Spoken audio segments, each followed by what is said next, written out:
Bom, agora continuando, falando a respeito das teorias de contribuições da aprendizagem, vamos falar um pouco sobre os estudos e a teoria de Vallon. Bom, Vallon, também baseado na questão do cognitivismo, ele fala sobre a importância das emoções, da afetividade no desenvolvimento do indivíduo. Vallon fala sobre a formação do eu, da relação com o outro, dessa importância da relação do indivíduo com o outro na sua formação, e fala da formação integral, em sentido que intelectual, afetiva e social. E fala sobre a questão do movimento, do desenvolvimento do movimento, da organização dos espaços na educação. Interessante é que Vallon, ele fala sobre essa questão da construção do conhecimento também, mas olha só, ele dá uma ênfase na questão da importância da formação integral. Ela não é simplesmente intelectual e social nas relações sociais, ela se dá também na questão afetiva. Então, se você for pegar aí o construtivismo, esse desenvolvimento, a ênfase no desenvolvimento intelectual, o socio-interacionismo ou interacionismo de Vygotsky, que fala sobre a questão da influência e do desenvolvimento das relações sociais. Vallon vem com uma contribuição a mais, né?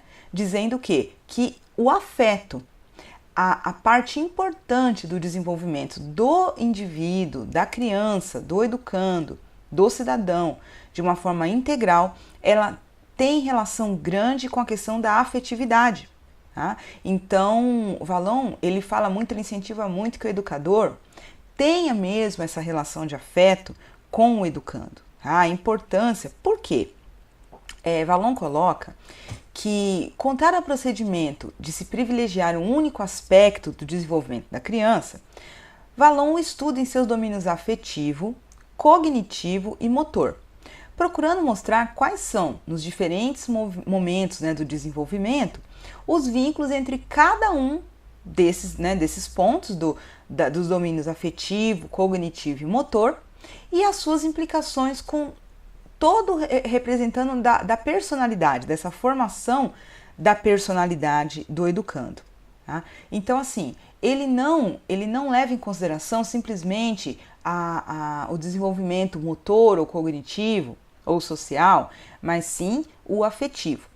Bom, daí nós podemos dizer que dos estudos de Vallon, nós podemos tirar aí 4 pontos fundamentais que, quando caem nas provas de concurso, são questionados a partir desses temas centrais da teoria de Vallon, que é o quê?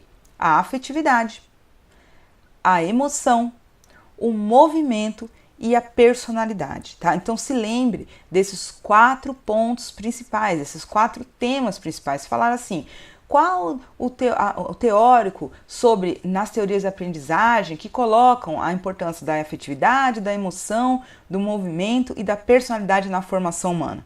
Você vai se lembrar de Henri Vallon, que fala sobre isso, tá bom? Vallon também, ele não é assim tão estudado assim como Vygotsky e Piaget, mas ele é de extrema importância, principalmente ao se falar dessa questão da importância do emocional na formação do indivíduo. Tá?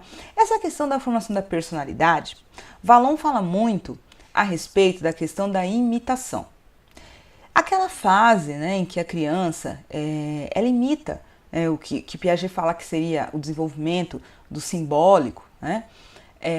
Aquela fase em que ela imita o pai, ela imita a mãe, ela imita o super-herói, ela imita um personagem da televisão, ela faz com que os seus brinquedos sejam imitações daquilo que ela vive na sociedade, né? Os seus bonequinhos são as pessoas que ela convive, as casinhas, os carrinhos são aqueles que estão ao redor dela, e aí ela imprime essa relação com esses objetos nessa formação da sua personalidade. Então, é muito importante que o educador ou o pai, aquele que está ali com a criança na sua formação do desenvolvimento, que seja um bom referencial, porque para Vallon, a criança ela vai formar a sua personalidade nessa fase da infância com base nos referenciais que ela tem, quem ela vai estar imitando, quem ela vai estar imitando, quais as características que ela vai trazer para a sua formação. É justamente daquele que está ali maior, mais velho, com um grau de de autoridade maior, né, de referencial mesmo para esta criança. E o educador também tem que entender que a afetividade, a emoção, ela tem muita relação na formação. Então, o educar tem que ser com amor, né, que já dizia aí Paulo Freire também, né, que a educação você tem que amar aquilo que você faz, que você tem que amar essa relação com o outro e mostrar ao educando o quanto ele é importante, o quanto ele tem potencial, o quanto que ele tem que estar mesmo envolvido nessa relação de afeto entre professor e aluno, tá? A questão da emoção, o Valon fala que todas as emoções são importantes, a exteriorização das emoções são importantes na formação do indivíduo, tá? Quais emoções? O amor, a raiva, né, os ciúmes, todas as emoções que fazem parte do indivíduo. O que acontece é o quê? Que essas emoções, elas precisam ser controladas, né? Elas precisam ser, mas elas têm que se externar.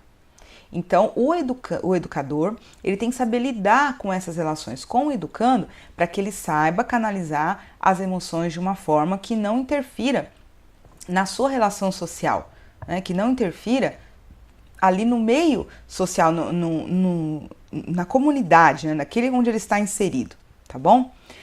Bom, então, agora falamos de Valon, falamos de Piaget, falamos de Vygotsky, e eu quero falar agora, com um foco maior aí, sobre a questão da aprendizagem significativa, colocado, né, por aí por Ausubel, o norte-americano, que vai estar falando e dando, né, contribuições grandiosas a respeito do que seria uma aprendizagem significativa, tá bom?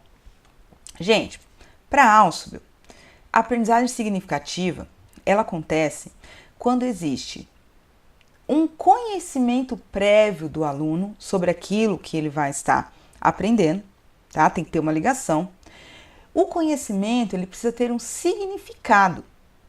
Se ele for um conhecimento trazido que não significa nada para o educando, simplesmente o educando não vai aprender. Ele fala sobre a questão das pontes cognitivas, que são os caminhos, né? As ligações da cognição que o indivíduo faz, o educando faz, para que ele adquira novos conhecimentos.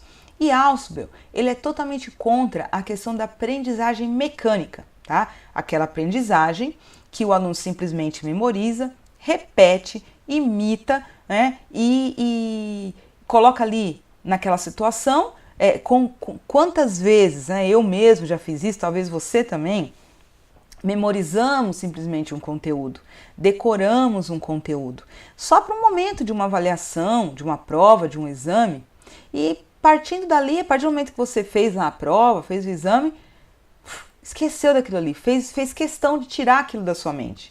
E aí você não se lembra de mais nada. Então o que significa? Que você realmente não adquiriu conhecimento sobre o tema. Você realmente não aprendeu, você simplesmente memorizou temporariamente, de forma mecânica.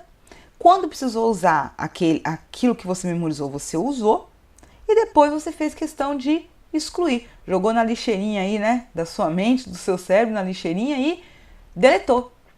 Tá bom? Ainda foi lá e limpou a lixeira ainda, né? Porque às vezes quando tá na lixeira do nosso computador, nós vamos lá ainda e recuperamos algumas coisas da lixeira. Mas muitos conhecimentos aí que nós estudamos, nós jogamos na lixeira e depois até esvaziamos, né, a lixeira e não nos lembramos de mais nada. Isso é uma aprendizagem mecânica, tá? Que então ele é totalmente, aí a gente percebe que Ausubel, ele é totalmente contra a questão do empirismo de que você somente aprende a partir do momento que vem coisas externas, tá? Porque Ausubel fala que para o conhecimento ter valor e ser significativo a aprendizagem, ela precisa necessariamente estar ancorada com conhecimentos prévios que esse aluno possui, que esse indivíduo possui, tá? Então agora eu vou estar explicando mais a fundo os pontos principais da teoria de Ausubel sobre a aprendizagem significativa.